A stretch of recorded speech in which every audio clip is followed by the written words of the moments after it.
Hey everybody, what's going on? Rob Cesternino back we got a week 2 Traitors feedback show. Save some smoked salmon for me because we are going to be talking about everything from episodes 4 and 5 once again. Back here with the Duke of Deception. Here he is. It's Pooya Zamakili. Pooya, how are you? Rob, I'm doing well. I will say, smoked salmon has been eaten in this house since that episode. The impact was real. Yeah.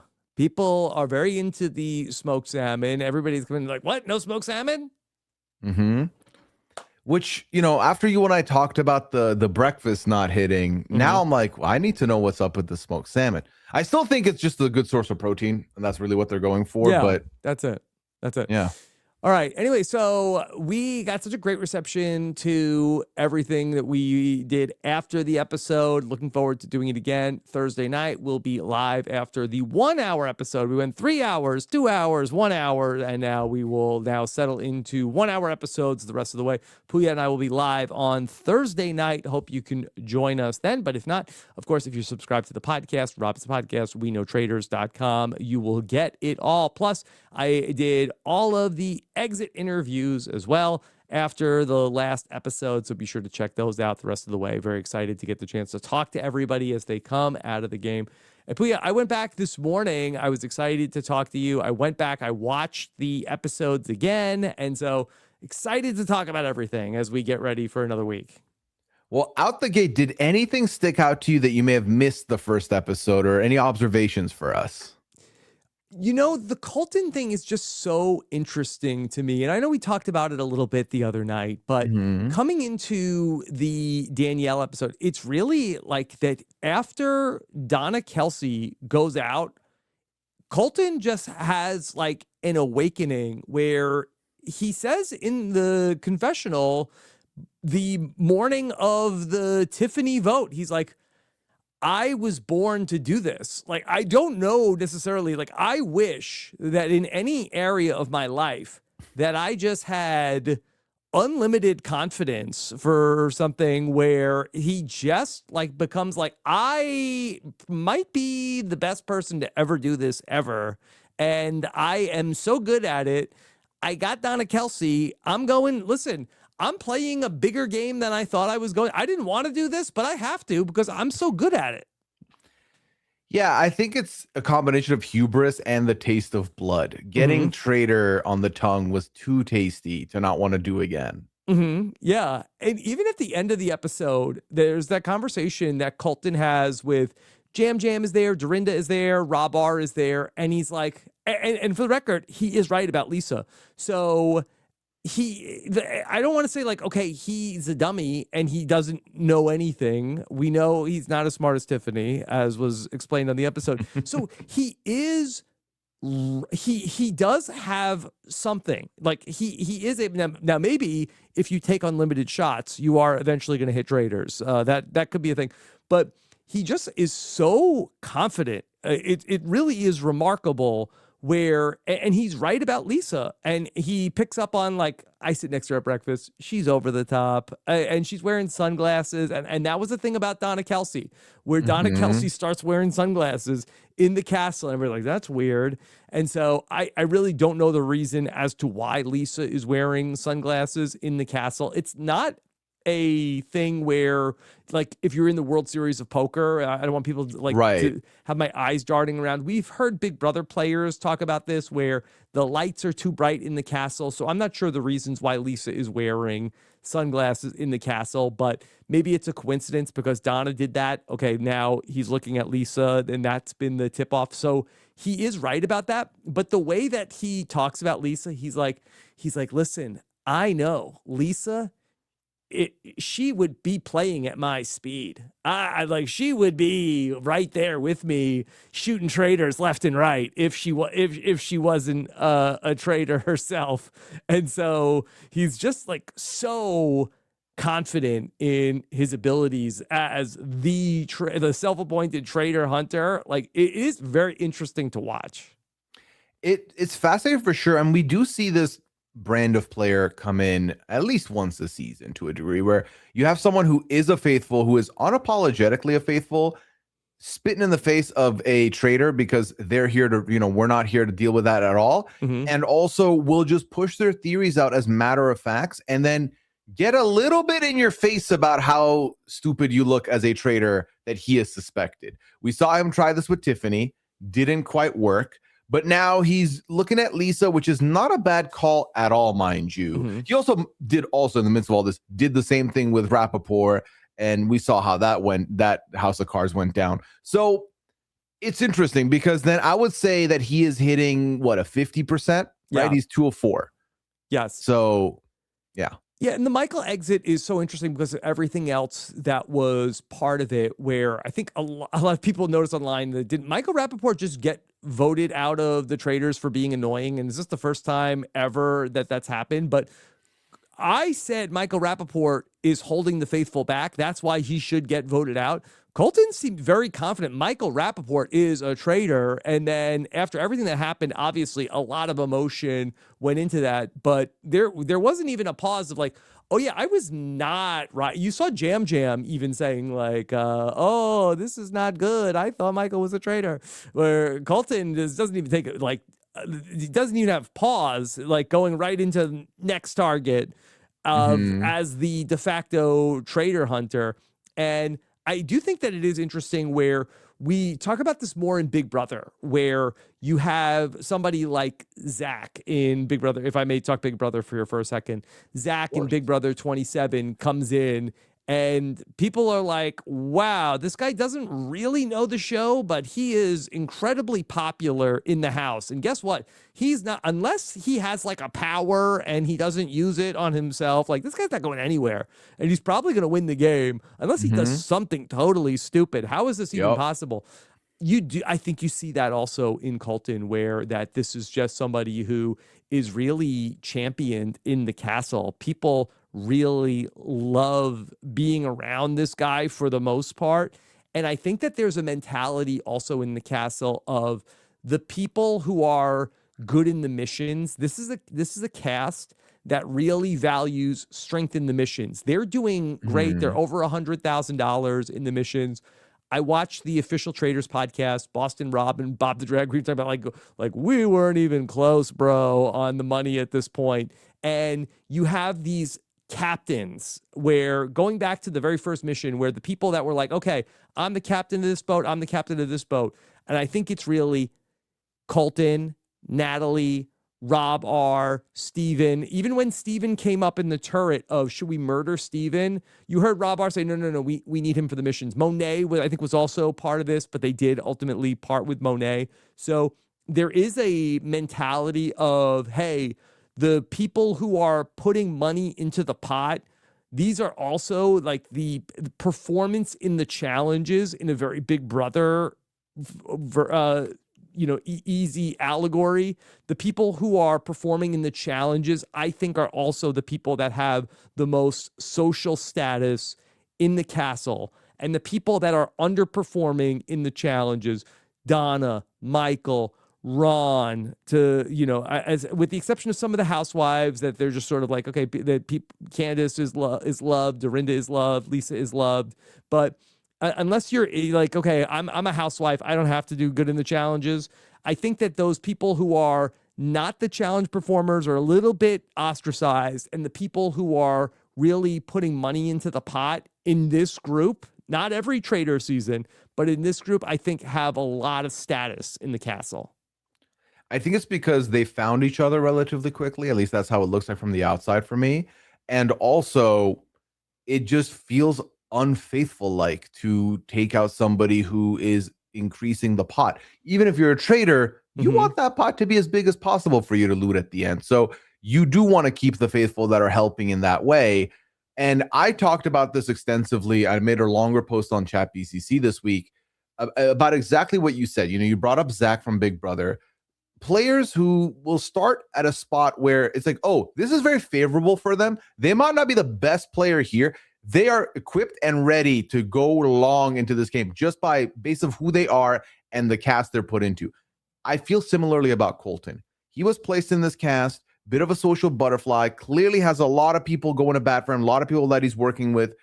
And then he goes out of his way to be like, I'm born for this. I'm going to shove names down the round table. You can either take them or leave them. That's what I'm doing. And I'm wrong. Oh, I'm going to keep going again. I don't care.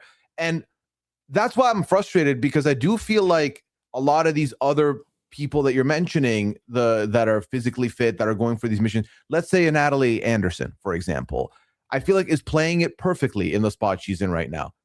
Contribute to the pot, have the salmon when the salmon's available, still discuss with people, still make friendships behind the scenes, and then have your suspicions, but don't be the face of the faithful. You never want to be the mascot. And I feel like Colton went out of his way to beat a mascot, which A, puts you on the radar of the traitors eventually, especially if you utter one of their names, and then B, starts making your fellow faithful think, why is all this going on without consequence? Why are you still here and getting away with this? That's weird to me. Yeah. And then, that's going to be tough now to navigate. We see typically more of the Michael Rappaport types in different seasons of the Traitors, specifically the international seasons of the Traitors. Loud and wrong. We've seen many a Traitor season where somebody comes in and they have a lot of opinions and a lot of feelings, and they're just never right. And the Traitors want to let that ride. I think that Colton is a little bit more of a interesting example in that he is loud. And he has been wrong to this point, other than on Donna, where it was kind of a unanimous vote on Donna. But he's popular. He has a lot of standing in that. Usually you see this person is a pariah. So for him to be loud and also well-liked in the castle has been interesting. What we will see is if the Traitors get to do a murder, and if when he's loud and right, how is that going to sit with the Traitors? Yeah, I think that we have now seen also, I've seen a lot of people talk about this, comparing, hey, why did Ron Funches get ostracized for being wrong, but Colton isn't? I think what helps is, first of all, Colton was part of the Tiffany vote, and that kind of came first, so before his big wrong one on Tiffany. But the second thing with the Tiffany one is that Eric Nam kind of ended up taking half the responsibility by putting out I heard a laugh, and that laugh was this person. Yeah. So I think he was able to offset that. And then when you're looking at Michael Rappaport, I do feel like, yes, there are some people who are like, man, I can't believe he wasn't a traitor, like Jam Jam. For the most part, it is the most, no one cares whether you are right or wrong with Michael Rappaport, because of, like you had said at the first roundtable you were at, this is taking away from the discussions we need. This is a lot of noise. And I think that that's more forgiving space to be in. I think if you do too many of them, though, and then you add them together, that's something they're going to start looking at and have it be an issue. To me, it is truly wild that anybody could think Michael Rappaport actually was a traitor. That every single thing that he did in the castle is the opposite. I don't understand how you could know the show at all and then be feeling like, oh yeah, Michael Rappaport, definitely a traitor. Who is... And we'll stick to the US. Who is the most closest to Rappaport we've had in the form of a traitor? I don't mean like personality. I mean just like very loud and out there, confrontational early on, that anyone could equate. Because I'm with you. I feel like if I come into the castle, I'm looking around before we're even at the table putting blindfolds on. I'm like, okay, well, it's not him. Then I go on from there. So who's been closest? I don't think that there's ever been a traitor who has been a confrontational traitor. Every single traitor tries to, and traitors have gotten into confrontation usually with the other traitors, as we saw with Bob and Boston Rob. Boston Rob, I think, was somebody who was very well liked in the castle. And especially once that he turns on Bob the drag queen, I think that Boston Rob was somebody who had a lot of status in the castle. So no one has ever, that's why I kept describing Michael Rappaport and what he was doing. Like, do you think he's really this next level traitor who got tapped on the shoulder and then decided, I am going to make myself the house pariah and antagonize everyone, and that I will be somebody who will be able to, people will say, oh no, there's no way he would be a traitor because he's acting like this. Yeah, I do agree with you there. I think that I think maybe the closest person would be Bob the drag queen, and that's only because Dylan early on sussed him, and they had that bigger like not necessarily blowout at But the round table, but it wasn't anything close to what Michael But Rappaport has Bob was done from day beloved one. in the cast. I mean, Yeah. Bob was like a leader for Oh, everybody in a season, in a world where Boston Rob doesn't come into the game. I think that Bob goes on a much longer run and oh, has a 100%. social standing in the castle. So no traitor that I've ever seen, even in the international versions, has ever I don't know, maybe in Canada too, Yep. Yep. maybe there was the one guy that was like a Russell Hands, but that he was maybe the one person that has ever been like what people thought Michael Rappaport could be as a trader. Yeah, and I do agree with you. I do think that um the difference with Bob the Drag Queen is outside of that one moment at that one round table, everything else was just a regular person making social connections. Yeah. Even after that round table, no one was talking about him, to my recollection. It only happened because he brought up the Cage Boys theory, and Boston Rob was like, I'm not going to have that from you. So I don't think we've seen anyone quite like this. So that's why I'm like, I'm with you. I do not understand how you could look at Michael Rappaport and think traitor. I think in a loose way, he is a traitor to the faithful in that he's so distracting and keeping from us solving the mystery. But I could never see him donning the cloak. Like, there's no way they're going to give this man the cloak. At the end of the day, you want your traitors to be people who can operate in the shadows, not be upfront and personal from the beginning. So I'd love to talk a little bit about the faithful and what they might be able to do to get this thing back on track. We saw Donna get voted out, but that was almost like the traitors and faithful working together to get out Donna, who was the secret traitor, and that the traitors have been so good. The faithful kind of needed them to be able to put it together to get Donna out of the game. So since that moment, though, it has been, I think, trending down for the faithful. Tell me from your perspective that how do you think the faithful could get this thing back on track? oh dear Lord. It's gonna be tough, Rob, because I do think that caution has gone away, and I mean we've seen the quote unquote evidence used this season thus far. Ron Funches, the sequel, is presenting the light footsteps of Mora, who, by the way, not a traitor. Eric Nom's bringing up the laugh of Tiffany. I think that if the faithful want to pull it back in and figure it out, I think what they have to start doing is truly eliminating some people, slash also letting go of some previous feelings they've had. Because I do think right now, even though Michael has left and has been confirmed a faithful, I don't think Ron Funches is out of the woods of danger. And I think that's somewhere they're going to still be looking at. So there's still distractions there. They need to clear the distractions if they can first. I feel like this group of faithful, I feel like that they're not really talking to each other. And Right. we see a little bit, but I see a lot of that. Hey, I got something. Let me cook tonight. Let me run with this. I'm going where we saw Ron at the first roundtable with Portia. Just people are just bringing evidence to the roundtable. Eric with his hearing of the laugh that he thought was Tiffany. I think that people should be talking more in the downtime prior to the roundtable, because I think that some of these conversations and information gathering exercises could be done together a little bit more to sort of formulate and corroborate, as another Michael Rappaport C word, they could put their information together and make these more coherent cases instead of just coming to the roundtable like, okay, I got something. Let me go. Yeah. Truly, the words, all right, stop, collaborate, and listen really could go the long way here for the faithful. Because why are we presenting these cases? Vanilla Ice would be great on the Traitors. I mean, Robert Van Winkle. I think he's not busy. I think he has the time. I think maybe he has some anger issues. Oh, really? There was like a famous time on MTV where he just like went berserko, like broke stuff.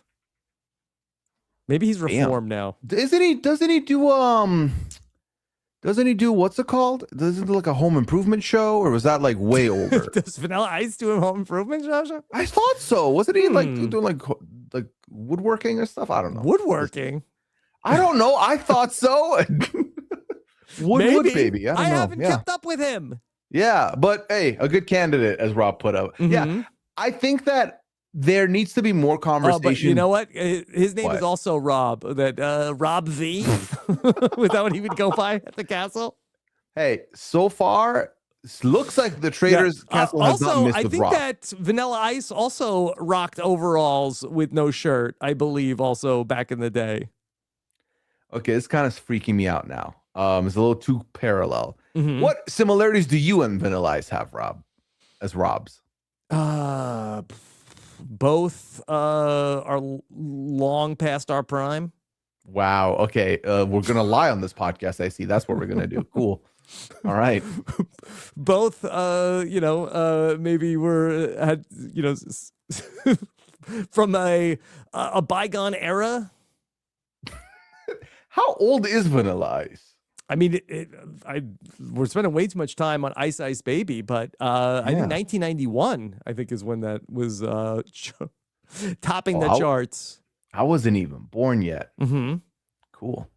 Yeah. Okay. Well, we've kind of veered off topic a little bit here, but yeah, I think that I'm with you. I think there needs to be more conversation outside of the round table. I think that too many people now, we've seen too many instances of quote unquote, the damning evidence, the smoking gun being presented at the 11th hour at the round table. Eric Nam hearing a laugh, and all the stuff Ron brought up, for the most part, were majorly presented at that round table. And I wonder if this is just who this group is, or we talk about this a lot in Survivor seasons about the culture of a season. And in that very first round table, Ron Funches came out just out of nowhere. Okay, here's my evidence against Portia. And did people see, oh, that's how you do it? And that's what I'm going to, if I have something, I'm going to sit on it and I'm going to bring it to the round table. And that's how you do the round table on the Traitors. And we'll see if that continues to be how players operate. And it's a little bit of chicken or the egg. Well, it's interesting, Rob, because you were there in the early days of the culture being set in place. Was there any instance that you can remember where someone publicly, like out before the roundtable, presented something that people were like, "What are you talking about? That's weird." No, that's not the case, because I feel like they're too scared that was my to do reaction that now. when I heard we're going for Portia tonight. I was like, I don't think so. Yeah.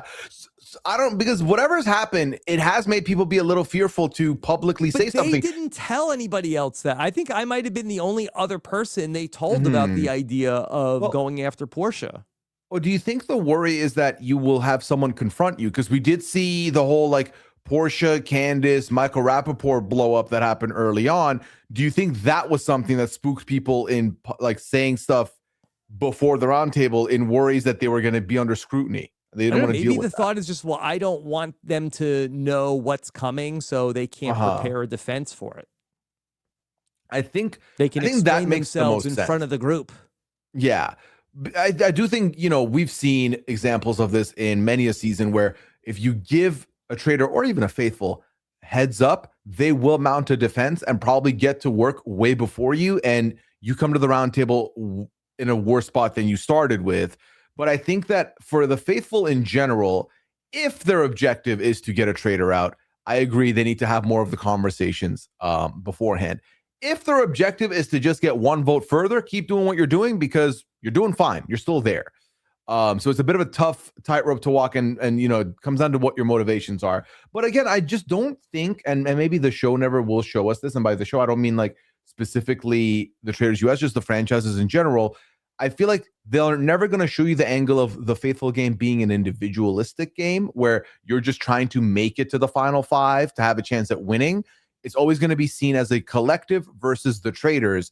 And as far as the collective goes and the traitor hunting goes, they're not doing a great job right now, Rob. It's not looking good.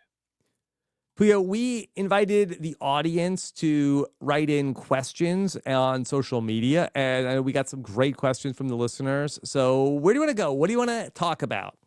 Okay, so the first thing I want to talk to you about, Rob, is the Monet murder. Yeah. because I do think we got this question in two different ways from a couple of people here. Basically, Rob, in your opinion, do you think it was a mistake from Candace's part to let the laundry out that Monet spoke Lisa's name?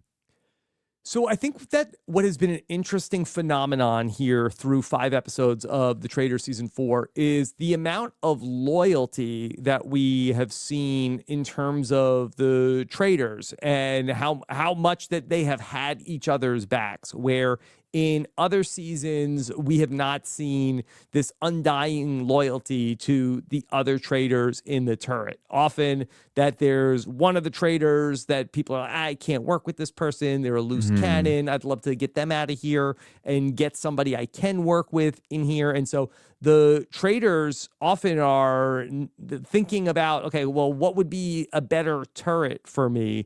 And so through 5 episodes, it's been actually really uncanny how well this group has worked together, which you would think with 2 housewives and Rob Roush, that the 2 housewives potentially might be able to work together, and Rob being an outsider, that there would be some friction there. There's been no friction whatsoever. So it's really been incredible. I do think that it is an interesting question to talk about of should Traitors be looking more towards the end game in terms of lining up their pawns, where to think about it in a little bit more of a Big Brother game, where that do you start to think about like, who are my end game people that are never going to suspect me in the end game, where you have a scenario like Cirie had in season 1, where she's at the end with Quentin and Andy, 2 people who will never suspect that she's a traitor. And so when you have somebody snowed, how important is it to protect them to ultimately set up a really good fire of truth scenario? I think that that's what everyone's playing for, faithful or traitor, is, or you should be playing for your most ideal fire of truth scenario. I do think this early on, there's a reason why I think we are witnessing potentially the best turret the US has put together as far as synergy goes. Because to your point, there is no indication that Rob Roush should be terrified of being there with 2 housewives. The 2 housewives have taken to him. They are all working together. It's been no issues. I think that when you look at the moment that Candace brings up Monet and gives it up to Lisa, I think there's 2 reasons to potentially consider. One, the culture that this turret has set up so far is when we hear each other's names, we share that. We put that out there. This is what we do. The second thing is, I think that to a certain degree, if I'm Candace, I'm a little bit worried of, if I don't bring this up, Monet's going to start running this name tomorrow. It could come back that I had the tip off and I had information, or I had heard it, and then I'm in trouble. And I feel like that's something you don't want to risk at that point. I think also, does she really expect Lisa to be like, yeah, let's kill Monet? I think there's a bit of her where it's like, well, I don't think Lisa wants to have that sus on her, so maybe like it won't go. She won't. Yeah, who are the other people that were on that short list that they were there? I know it was Steven, it was both Tara and Johnny, Monet. I think so. Yeah. Was there anybody else that was like in that final group of consideration? And I don't have my notes in front of me from it. So I'm trying to think if there was a better person. I do wonder if the other thing, and I don't know if Candace is thinking about the game in this way, where we have seen in the past that once the traitors or once the faithful catch one traitor, it does start to unravel. The traitors throw each other under the bus. That could this have been some sort of, preventative maintenance on Candace's part of like, hey, Lisa Rinna, who that we know they have the other housewives have talked about her of like, I wouldn't trust her with my own grandmother or with her own grandmother. That is Lisa Rinna the type of person where if she's feeling the heat at the round table, she's like, you know who I'm thinking? Candace could be somebody that we should look at. And I mean, we've seen this happen in many ways. I think what's interesting with these two also is that I think both of them have to at least know a little bit or think about this. The fact that if the other leaves, that should exonerate me because they're probably not going to assume there's 2 of us in the turret. And I think that if you even think about that a little bit, that could warm you up to the idea of getting rid of the other. So I think if, as long as Candace plays a very loyal game to Lisa, Lisa's not going to parting gift her at any point. And You if you're sure about Candace, that? you're like, You don't well, think so? I mean, I would hope so. I'd be very wishful. Like, you know, I'd be What very, do you very like wishful. when the traders do a parting gift? I hate it. Quite frankly. And I and think if you that, don't know what that term is, it's yeah. when the trader really gives something away that who one of the other traders are on the way out, especially like in their vote. Yeah, I think that if I'm on my way out and I vote for you, I think that's a little bit more harmless than outright essentially hinting heavily that this person has done me wrong, which that's more what I'm against. But I feel like, Rob, especially the Housewives are such an anomaly to me, because I think that the Housewives, more than any other franchise has presented themselves on the Trader, they are a lot more about this bond than Survivors Are are, they? than Big Brothers are. Rob, they Do they barely stick go to after it? each other. They barely, when they do, it's like a cardinal sin. They call out like, wow, Well, I would last never have done a season they housewife. didn't have to. Last season they didn't have a chance to go after each other. No, the season before, we saw how Phaedra felt by even the housewives being suggested, being brought up in at the round table to Parvati, in season 2. So I feel like usually they're like, hey, no, like we are not about this. Then And Lisa you votes out should. If you Portia. have a group of people, you should have each Mhm. other's backs. Even if And it there's doesn't have to 3 be all the way to traitors the amongst end, you. but just to Mhm. start. I mean, give yourselves a I agree. chance. I that's my thing, is that you can't, it's foolish to stick with that group all the way to the end, because if you're not the traitor amongst them, you're potentially ruining your chances of winning. But I do think that if you are coming in with a group of people who are going to be grouped in together, keep that as long as you can if you have the power to, because Yeah. it doesn't You don't have to go hurt you crazy, any. but Yeah. if you have an advantage in the game in terms of numbers, especially when you are a group that is going to be targeted, why get rid of the numbers? As long as all of you are there, it's harder for them to figure out which one of you could be bad, if any. And so, yeah, it'll become a bigger threat later, but that's later's problem. Get to cycle 5, you know, like get to cycle 5 so you can have that blessing of a problem. And eventually they will come for someone in your group, but the more numbers you have, the less likely it will be to you. Just keep that number. Spend your rest of your time making new numbers, making new friends. And that way, when they're like, all right, we're going after this 5, you're 5th on that list for them. And that's it. That's where you want to be. Yeah. I don't know. I think that when all is said and done, was the move from Candace a move that was heavily considered, or was it I just got to do right by Lisa at the moment and let her know what Monet said? I don't know. I don't know the full motivation behind it. But I'm not mad at the move. I think it keeps loyalty with Lisa.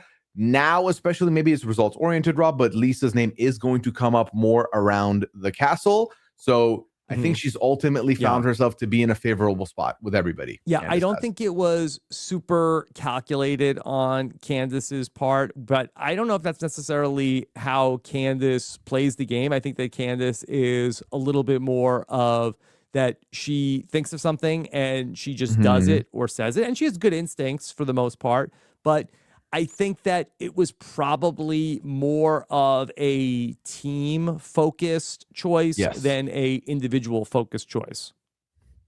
I agree. That's exactly where I've landed as well. It's more so a Traitors pick than a Candace pick. Because I think for Candace, while I do think there are I'm sure there's plenty of more options for her final fire of truth, Monet felt like a very good piece to lock in already. But I think the other thing to keep in mind is how is Monet has plenty of friends. Yes. So while another reason why I like it less was also that Candace lost a really good number in Tiffany at that round table. And I loved how Candace fought for Tiffany, but of the 3 traitors, that Candace had the best relationship with Tiffany also. So Candace, in that like very short span, lost 2 people that of the 3 traitors, that 2 people that were not ever going to write her name down.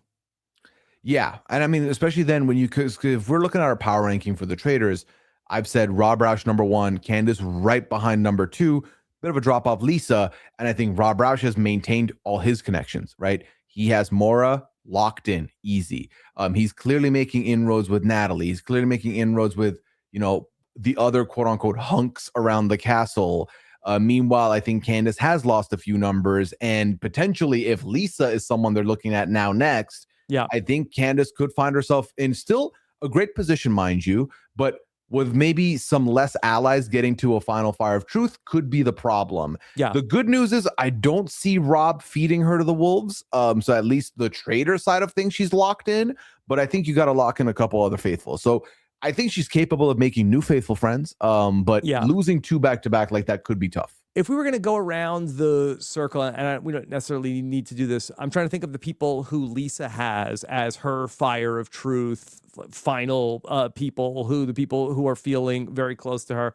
I think it's a smaller group. I feel like Dorinda, it seems like Dorinda feels pretty close to Lisa, although Dorinda was also saying that Lisa has been more quiet than usual. Steven also is somebody who I think is going with Lisa, but as he explained in his People interview, that I think he might be suspicious of Lisa, but also playing the traitor angel strategy of like going along with what Lisa wants to do.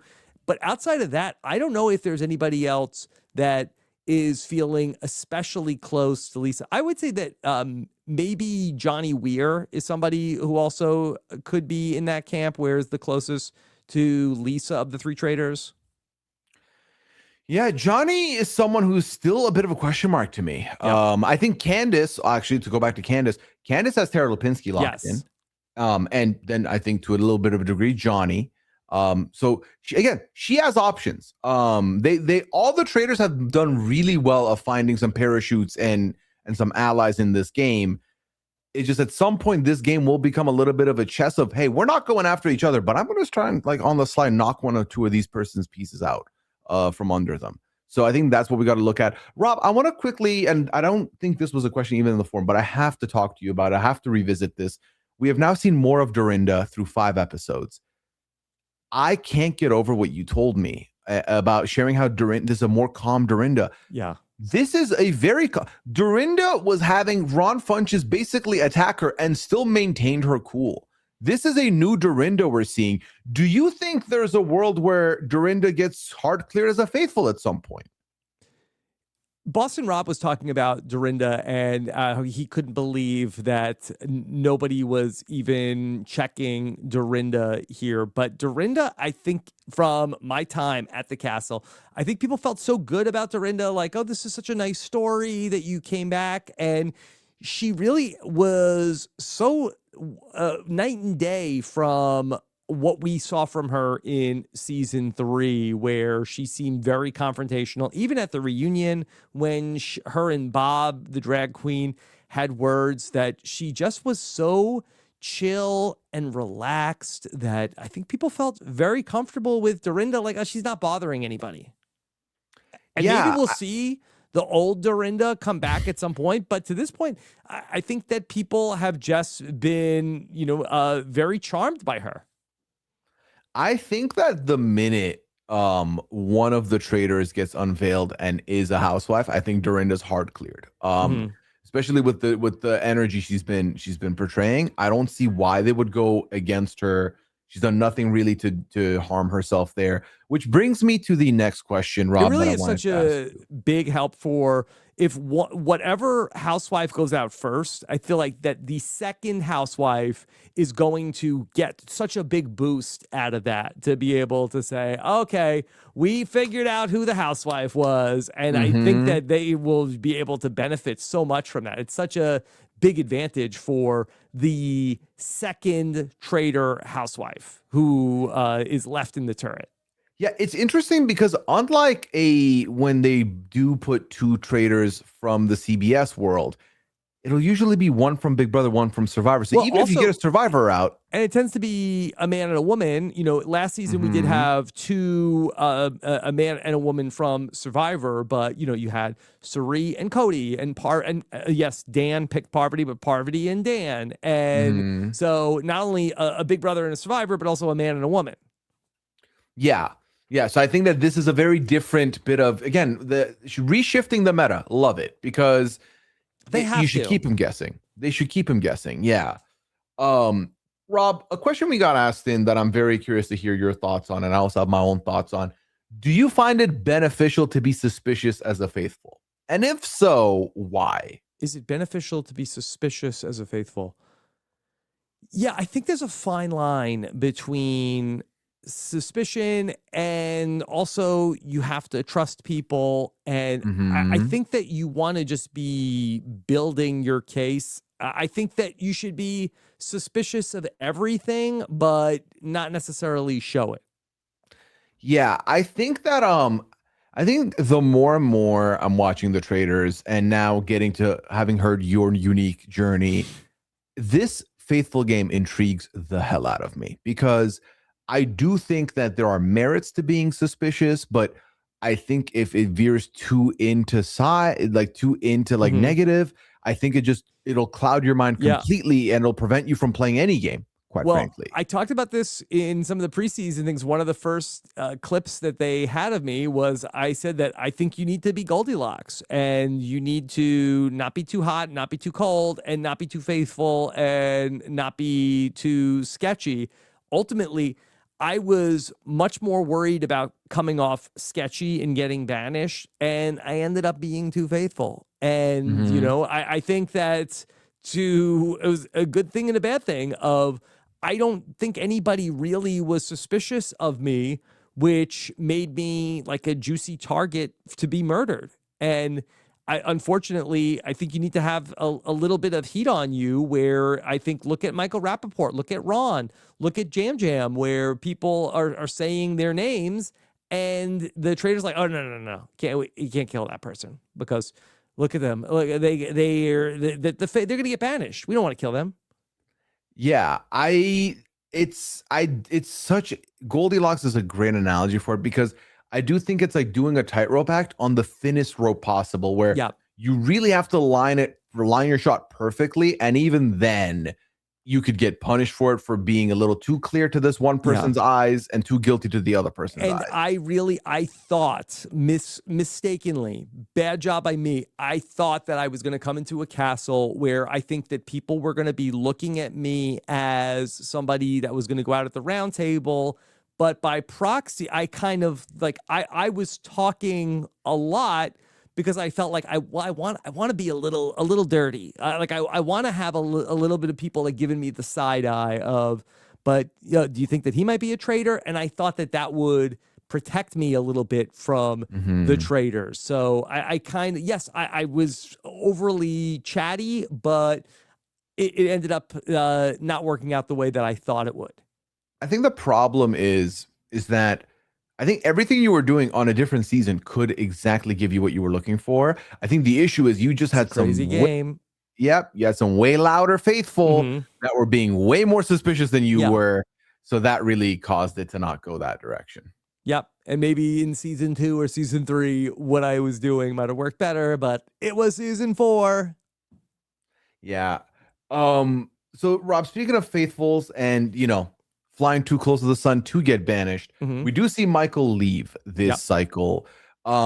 Michael typically is the type of player that you would assume is going to last long because the traders are never going to murder him and he's going to be hard cleared as a Yep. faithful, even though he's being loud and wrong.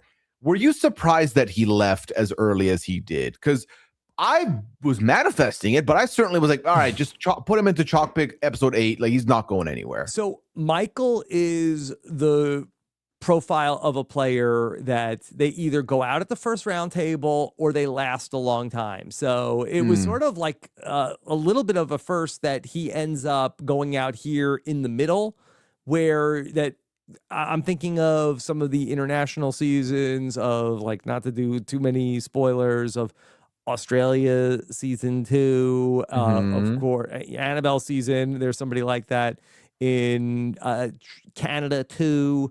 There's somebody like that where that they go far. Usually, this Yeah. person. So Michael Rappaport was such an anomaly that he was able to get people so upset. And I do wonder if his comments about Colton, which and how Colton received them, if it had not been for that, I do wonder maybe if there would have been enough votes for Ron to go home at that round table.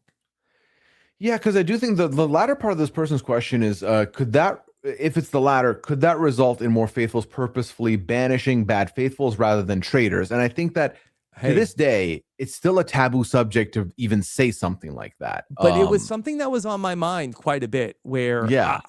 the way that I looked at the game was that we're always looking at, like, okay, we got to look at who are the smart people, because this person is smart enough. Like, look at Tiffany. She could be such a good traitor, but I wanted to look at the game, and I described it like a chessboard, and that ultimately chessboard was bad for me. But I looked at the game board as, sure, yeah, that person over there, that could be the traitor's secret weapon, but also in the chessboard, that could be our queen. That could be our bishop. That's a powerful piece.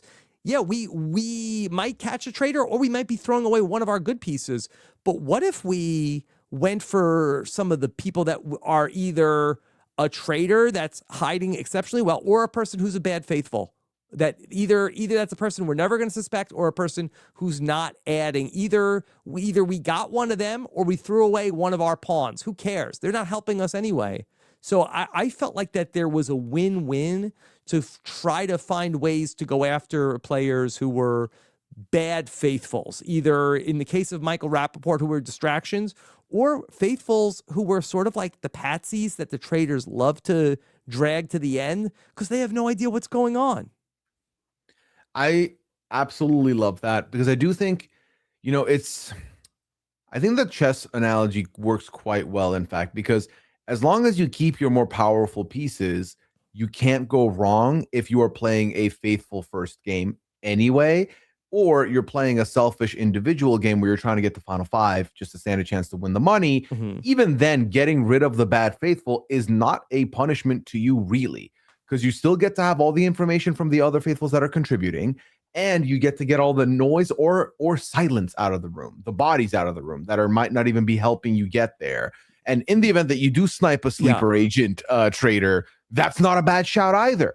And it's also, the traitors are never going to murder these people. The traitors are trying to drag this dead weight to the end because they are looking for some useful idiots to sit at the end of the game with and say, I'm not a traitor, right? It's like, oh, of course not. Not you. Yeah. Yeah. And I think that, usually you got to look at the people, and we see this happen a lot on some other franchises where you get closer to the end game and people are like, why am I still here? Who's keeping me in this castle? And I do think that getting rid of people who are going to be in that spot, only, once upon a time, Surrey Fields said, I'm removing this person to make room for me. And I think that is a very viable strategy to have on the traitors. I just think that it's one of those things that you should keep to yourself and try and make happen anyway, because the last thing you want to do is bring it up and vocalize it, because a lot of people don't like that. I think there's also a difference in doing it that way or saying what you said at the round table, which is you're either a wild traitor, or you're just preventing us from having conversations, which is you saying that but not saying that, And I think that you should also look at some of the people that are still there and say, okay, who would want this person still here right now? Like, who's benefiting? Who's the person that they would never turn against? And the person that, like, I don't want to name names, but, like, somebody like last season, Danielle had a great relationship with Dolores. Yes. And I don't know if people really thought Dolores was a traitor, but I think that maybe people could have looked at it and said, like, well, like who's keeping Dolores safe? Like, who's keeping Brittany safe? Who is there anybody who is like trying to keep these people in the game at this point in time? And I think that those are questions that faithful should be asking. Yeah, I think that these are, and the problem is that the gymnastics you have to play to get through those could also throw you for a loop because of the reverse of it all. But I think that when you don't have a lot of things to go off of, when the numbers are less, you have to start looking at stuff like that to potentially get somewhere. Yeah. But we can operate, and it's still not even halfway. So it's too early to have these conversations. But like, who are the people that we know like a specific trader would want to be dragging towards the end? And so I think that when we start getting down to the end game, we could take a look at like, why is this person still here? Why is this person still here? Yeah. And I think that I think easier that's said than done. easier said than done. Also easier said than executed, because how are you going to convince people to get rid of a very quiet faithful who is not contributing without calling them a traitor, which is going to be a very hard sell anyway, because they're not doing anything suspicious. I think that's something to consider as well, because I don't think that there's a lot you can. Also, then you have to kind of come out of the shadows, and your big debut out of the shadows on is that this person of like, oh, why are you going after that? They don't bother anybody. You're a bully. Get out of here. You're the traitor. Yeah, you woke up one morning and you were like, yeah, Tara Lipinski needs to go. Are we serious right now? Like, be for real. That's not going to happen. So, yeah, I think it's a very tough thing. It's great to notice. I love Tara Lipinski also. I mean, she's the nicest person ever. Yeah. Yeah. I cannot get Rob. Also, kudos to your eyes, because the fact that you caught on to that picture next to Johnny Weir's bed, I can't believe I missed that. And then it's all I've been seeing circulating. It's so good. And I went, did he have that in his real bedroom? Like, yeah, I guess. I just love the idea that they were like, home. Yeah, they were like, we're gonna give you this prop, and his prop was a picture of Tara Lipinski. Like, we're gonna put this next to your bed. See, I don't think that they gave him a prop. I think he brought it. Already had it. One of his luxury items. That's incredible. All right, Pooya, what else do people want to know? So Rob, something that came up was this past mission, which has kind of been our little cliffhanger here, which in this mission, you were in groups of 4 and there were options to, on the sly, get some shields if you wanted. So one of the questions I got, it says, if you are, which I'm going to assume is the person who was on the show, Mr. Rob Cesternino. Rob, if you were in one of the groups with the 4 shields available, would you have tried to convince your group to go for shields, or would you have been like, I don't even want to entertain this? So I think it really comes down to, how in danger would I be particularly feeling? So in this group where there is such an emphasis placed, maybe more so than any other Traitors season previously, on challenge performance, adding money to the pot, and I don't remember the rules of the game. I'd have to go back and watch it. Of if anybody takes the shield, do you not add money to the pot if you bring the statue back? But I think if this group said, hey, nobody's taking the shields, right? Like, especially if it's this group where one person does a thing and that's evidence you're a traitor. I do wonder if that was enough to scare this group straight. Of course, I would love a shield, and I think that it would be interesting to see, like, if somebody is, like putting things together, is there like a little bit more of like, hey, of course the traitors would want to get me. Yeah, I would be petrified at the idea that I would be perceived in a way where people start looking at me now. To do it, there seems like there's some safety there. Oh, if there's a vocal person in the group that's really pushing for it, the way I would be like, you twisted my arm, man. Yeah. Let's just get the shields then. We'll figure it out later. And then I'd tell everyone that had 2 sets of ears, yeah, he really wanted us to go for shields. What am I going to say? No, like, I felt scared. I was like, I didn't even get a chance to say in all this. It would be funny if 2 groups of 4 all took the shields. 8 what a people relief unknowingly. It would be if you were like, your group took the shield, and it's like, oh, the other group took the shields also. Thank God. Thank God. Thank God. Okay. Yeah. Because then who are you going to be mad? If there's 8 of us, like, you can't be mad and sus of all 8 of us now. You have to make your decisions. Yeah. So yeah, that was a big one with that mission in particular. I will say, let me just speak on this real quick. I feel like the missions have been very satisfying to me this season so far. I think we are a far cry away from where we were when the show first started, where the missions were, a lot of people would say this. I wasn't one of them. I still watch them. Skippable. I think Mhm. we are no longer there. I Yeah, think there's adding just so shields into the much. missions has Mhm. been a game changer, and it wasn't just about adding money to the prize pot. Although, could you imagine in this season if Kate Chastain was like throwing the money away? Natalie Anderson's head would have exploded.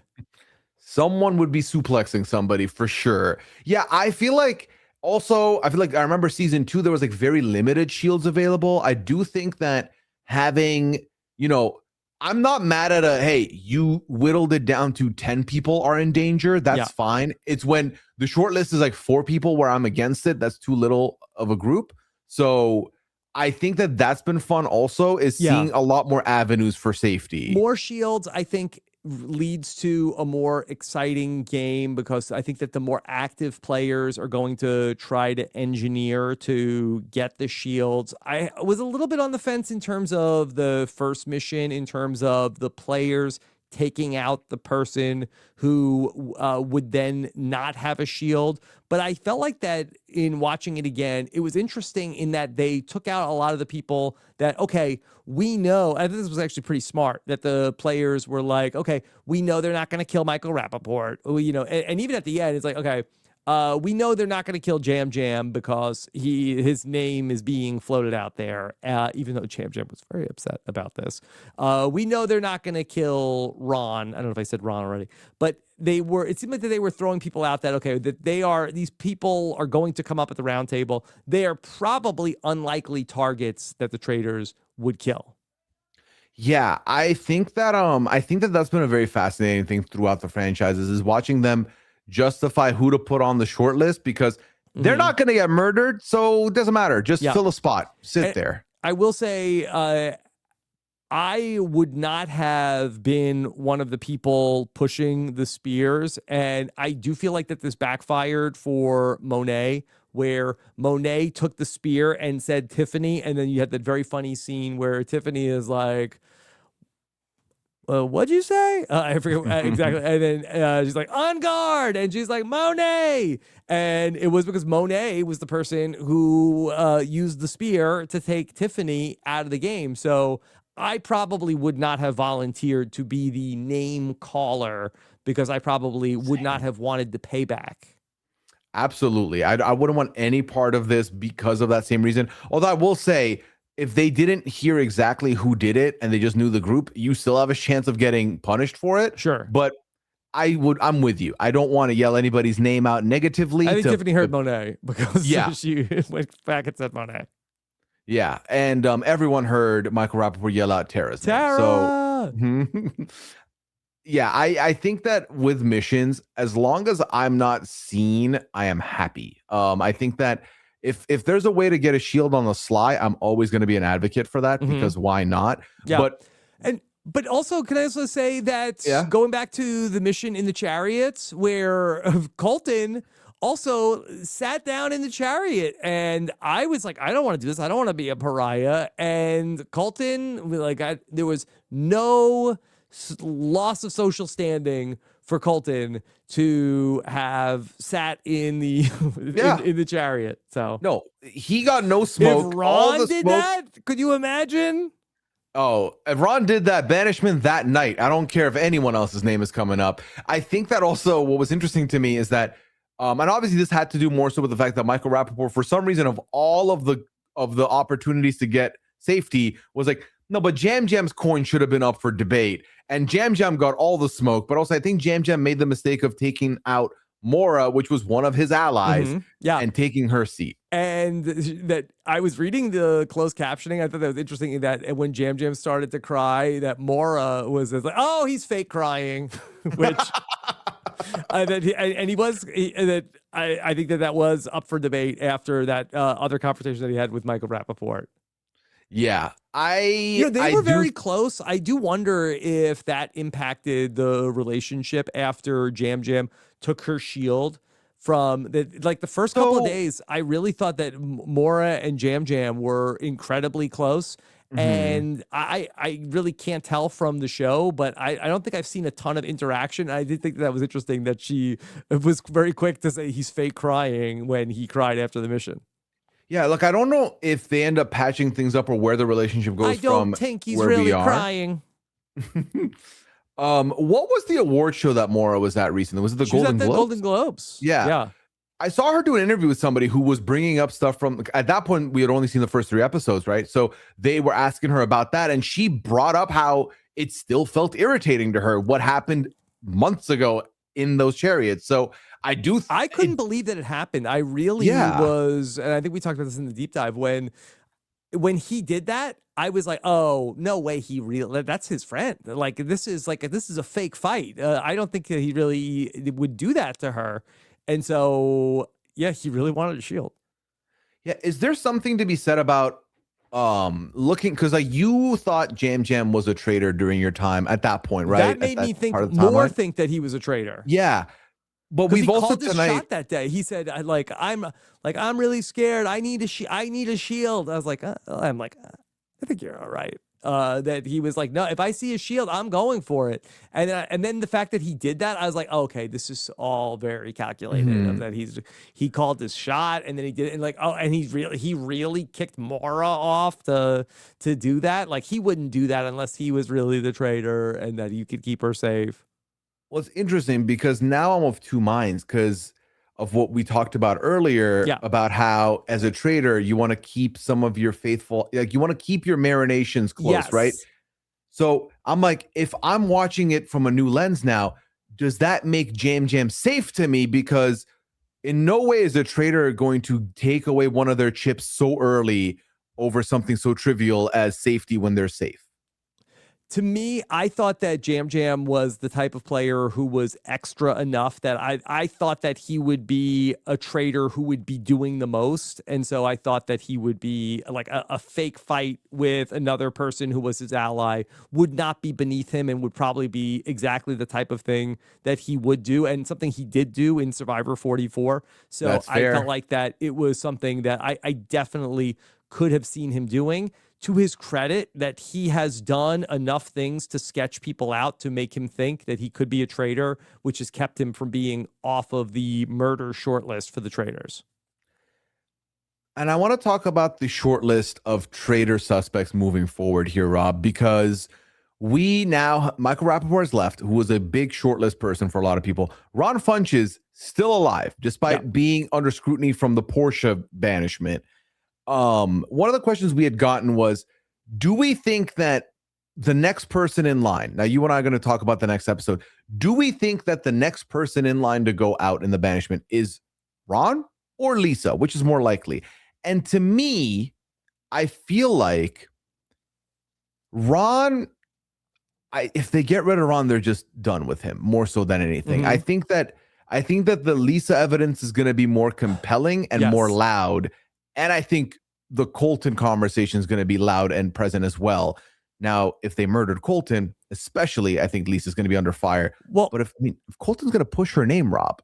So I think there's a couple of things going on here. So one, does Colton still have enough capital to be able to get people to go for Lisa? He was sitting with Jam Jam. Jam Jam was even like, I don't know. She had a pretty good speech about the murderer. I don't think Rob R is on board, and could Rob R potentially save Lisa in that spot? Dorinda doesn't really have a ton of sway in the castle. You also have, and I think there was a question about like, who are some faithful that are kind of under the radar that we haven't seen too much of? And I thought we saw a little bit in this episode of Kristen Kish and Mark Ballas. And we see that, and they brought in, they brought in Eric also to start to talk about like, hey, what do you think about Colton? And Kristen Kish is really building a case against Colton. So you do wonder, like, could Colton have to be on defense at some point if Kristen is building a case against Colton? Because you would think that, okay, if Colton is probably saying, well, let's go for Lisa, thinking he has Mark and Kristen and Eric ready to go, and are they potentially gunning for him? I actually thought that in Kristen, we have not seen a lot from her in this episode, and I didn't have a particularly close relationship with her in the castle, but I've been impressed in a couple of things that she has been saying about the game in terms of the difference between like and trust. And, you know, just because you like somebody doesn't necessarily mean that you should trust them. I think that Mark is also somebody who, in my time at the castle, who I did talk to Mark a lot. Mark is a very smart guy. I like the way that he is approaching the game, that he is a little bit like the anti-Colton in terms of, I think that Mark is noticing things and sort of like saying, okay, let's keep an eye on that. Let's keep an eye on that, but not necessarily ever being a person who's going to speak up and just like throw out crazy ideas until he knows he has something. So I think that you have that faction who's looking at Colton. You have Colton who's trying to build a faction against Lisa. And don't forget also that we still have the housewives who are looking at Ron. So I think that this next roundtable, you have different groups that are coming together. And now without the lightning rod, Michael Rappaport, that I think this group is being pulled in 3 different directions. And that makes for a very assuming Colton isn't murdered. Assuming it honestly, might be worse for Lisa if Colton is like, I mean, he did put the idea out there, so he's leading the charge against, but also like he could be somebody who shields her at the round table. Yeah, and I do think that that's absolutely true. Especially, she doesn't know this reality that Colton's name is about to start getting circulated, and I think that her getting rid of Colton is a mistake as of right now, because too many people have round now table heard or as a murder. As a murder. I think the difference between the Monet murder and the Colton potential murder is that the Monet murder, only one person had been the recipient really of the sus on Lisa to Candace, and that was Candace. Whereas with Colton, it was a room full of people, not full, but at least like 4 people were in there. And so you get rid of him. First thing is they're going to look at Lisa. Then they're going to look at who in that room could have squealed, which Rob R is on that list, granted probably lower on the list. So that does put a lot of heat into that room. So I think don't do that and let's see what happens for 1 round before you decide to murder him. Yeah. Okay.